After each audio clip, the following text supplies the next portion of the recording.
أَمَّنْ هَذَا الَّذِي هُوَ جُندٌ لَّكُمْ يَنصُرُكُم مِّن دُونِ الرَّحْمَٰنِ إِنِ الْكَافِرُونَ إِلَّا فِي غُرُورٍ أَمَّنْ هَٰذَا الَّذِي يَرْزُقُكُمْ إِنْ أَمْسَكَ رِزْقَهُ بَل لَّجُّوا فِي عُتُوٍّ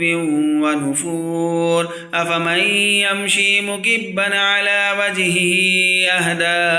أَمَّن يَمْشِي سَوِيًّا عَلَىٰ صِرَاطٍ مستقيم قل هو الذي أنشأكم وجعل لكم السمع والأبصار والأفئدة قليلا ما تشكرون قل هو الذي ذراكم في الأرض وإليه تحشرون ويقولون متى هذا الوعد إن كنتم صادقين قل إنما العلم عند الله وإنما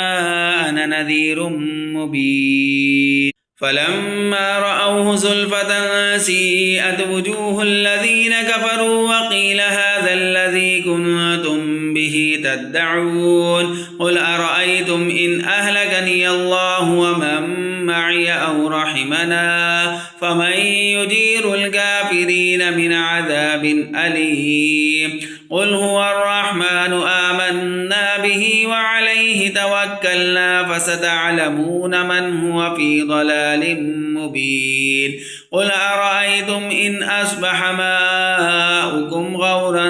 فمن يأتيكم بماء